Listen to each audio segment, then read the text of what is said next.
government of the Bahamas cabinet has already agreed to establishment of these 19 areas that are listed. This is already marked up copy. I've had it for a while. They've already agreed to that. This includes Bimini. Good. Okay? So if the government has agreed to that, I think we need to embrace that as an opportunity to hold hands with them and to help them to implement what's going to be a viable marine reserve. They've already agreed to it.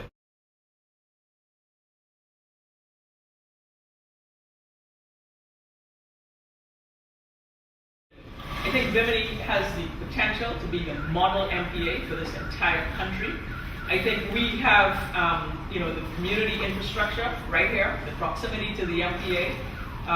You have a whole big human resource pool here in Alistown and Foggy Bay that I think could really help to support that marine protected area. You have years of research and data from the Shark Lab that has been here in excess of almost 40 years. And you also have a great opportunity, I feel, to work with industry to really make this thing happen. We also have national, regional, and international backing. I mean, when you look at the credible conservation organizations, you have here our National Trust, BREEF, and others, many others around the country and around the region who are behind this and who want to see this happen. Yes, we have to have development in order to progress as a country. I'm not anti-development, and I'll state that publicly any day of the week. We have to have balance, though. And with that development, we need to also really push strong for protection of our natural resources. We have the 200 Waterkeeper Alliance organizations now supporting this particular venture and many others in the Bahamas. I say this is a moral and spiritual issue. It really is. And I'm not talking about religion. I'm talking about the fact that we need to commune with our environment. We need to develop the islands in such a way that for generations to come, our people can have their wilderness. They can have their reserves. They can go there. Because that belongs to the people. It doesn't belong to the Prime Minister or to anyone who comes in with a whole lot of money. And if you destroy it, then you're destroying the future. We've talked a lot already, thank you, colleagues and Grant, about why this area is so important from a fisheries perspective as a replenishment area for the biggest fishing grounds in the country, and how it has such a long history as being a very important tourism destination for the Bahamas. And I really echo what Eleanor was saying in terms of this being the potential for being the marine reserve that is held up as the shining example. I was here many, many years ago, more than 10 years ago, in the same school, involved in a marine reserves meeting, engaging the school children, engaging the adults in the community about marine protected areas and the importance of this, and getting input from the public. And when you first think about setting aside an area that's no-take, where people aren't removing things, the first thought is, oh, well, I'm not going to have so many fish to be able to catch. But there's a lot of research that's going on around the world that is saying, actually, if you set aside areas that are protected from fishing, you're going to have fish that get much bigger in there, that make a lot more babies. And actually, people who are fishing in the area, not in the reserve itself, but who are fishing around that area, are able to catch more fish than they were able to catch before. And there really is an amazing opportunity for collaboration with this, between so many different sectors of this island to make this reserve work for everyone and really improve the island for everyone. It's very basic. It actually is so very basic. It is not rocket science.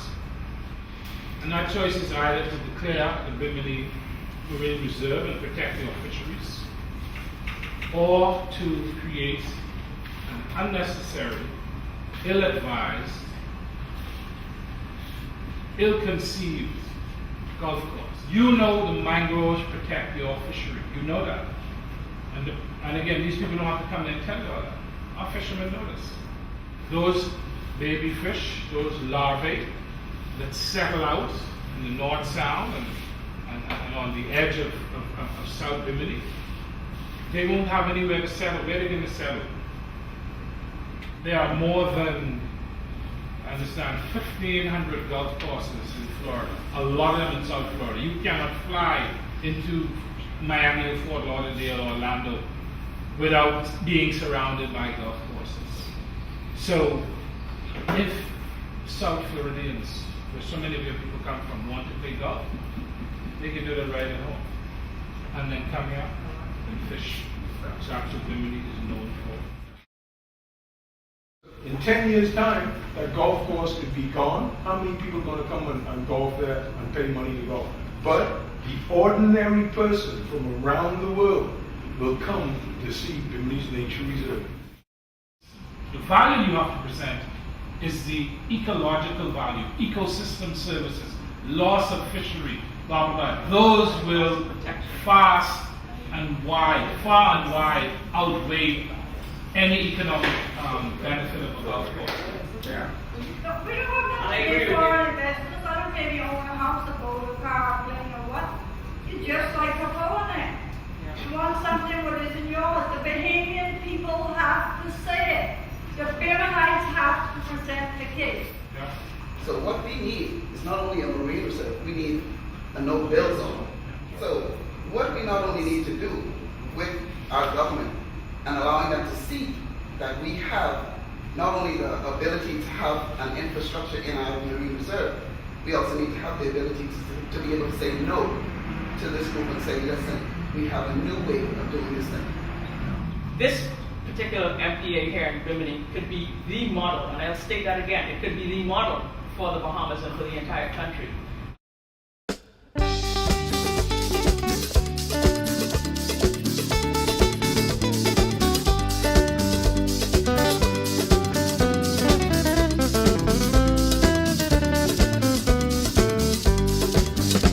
There ain't no place for having fun like Bimini. There ain't no place under the sun like Bimini. There ain't no place in this whole wide world like Bimini. Down in Bimini by the sea. There ain't no place for big game fish like Bimini. Marlin, tuna, wow, and dolphin in Bimini.